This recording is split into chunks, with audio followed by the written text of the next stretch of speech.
শহরের নির্জন রাস্তার পাশে গড়ে ওঠা আপাদমস্তক একটি ভাগাড়কে কেন্দ্র করে লোকেদের ভীষণ জটলা বেঁধে গেল। বঙ্গীয় সন্তান, তাই স্বভাবগত কৌতূহল দমিয়ে রাখতে না পেরে পায়ে পায়ে এগিয়ে গিয়ে ভিড়ের মাঝে উঁকি মারলাম।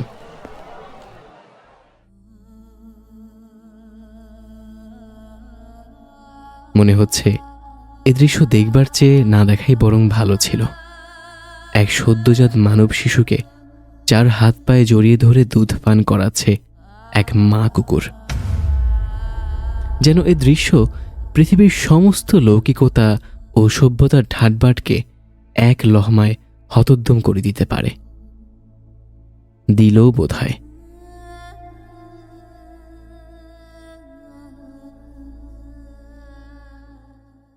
ভিড়ের মধ্যে থেকে এক ব্যক্তি হঠাৎ করে বলে উঠলেন, আহারে, পৃথিবীতে এক মায়ের কত যে রূপ।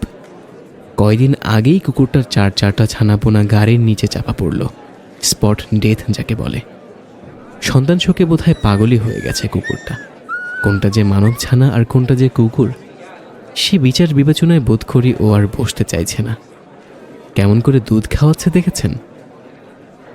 পাশ থেকে একে একে আরও কতগুলো কণ্ঠস্বর সরব হয়ে উঠল। সবার সব কথা ছাপিয়ে কতগুলো বোবা দীর্ঘশ্বাস আকাশ বাতাস কাঁপিয়ে কোথায় কোন সুদূরে যেন হারিয়ে গেল। অথচ আমি নির্বাক, হা করতে গিয়েও গলার স্বর বুঝে এলো আমার। ব্যথানাশক বড়িটার মতোই নিজের আত্মচিৎকার নিজেই গিলে ফেললাম। হাতঘড়িটা অনেকক্ষণ যাবৎ টিক টিক শব্দ করে মুহূর্তের অন্তিম রহস্যের দিকে ইঙ্গিত করছে, যেন বলতে চাইছে অফিসের দেরি হয়ে যাচ্ছে। কিন্তু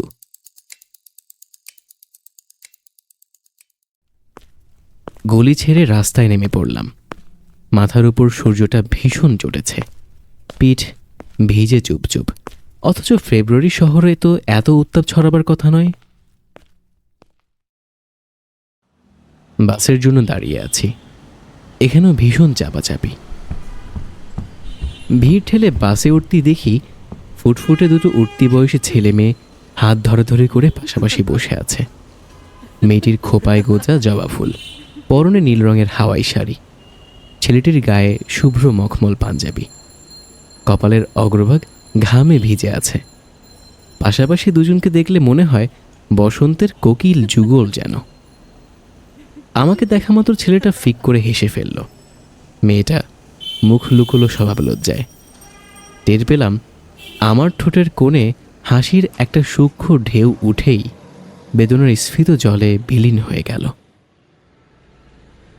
চোখের সামনে ভেসে উঠল একটু আগে ভাগাড়ের পাশে ঘটমান অতীত স্মৃতিটুকু। পর মুহূর্তেই জান্তব কোলাহল ছাপিয়ে বুকের ভেতর অচিন পাখিটার ক্লান্ত ডানা ঝাপটানোর শব্দ শুনতে পেলাম। বাস্তার আপন গতিতে ধাবমান।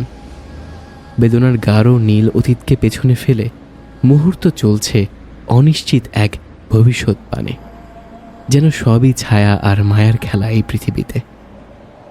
জানালার ফাঁক গলে মৃদু হাওয়ার স্রোত বইছে। মনে হচ্ছে বুকের বাঁ পাশটায় সদ্য দগদগে নতুন ক্ষতটায় লবণ ছিটাচ্ছে কেউ। আচ্ছা, সামনের সিটে বসে থাকা তরুণ তরুণী কি জানে আমাদের অগোচরে একটি মা কুকুর আজকাল মানুষ পুষতে শিখে গেছে?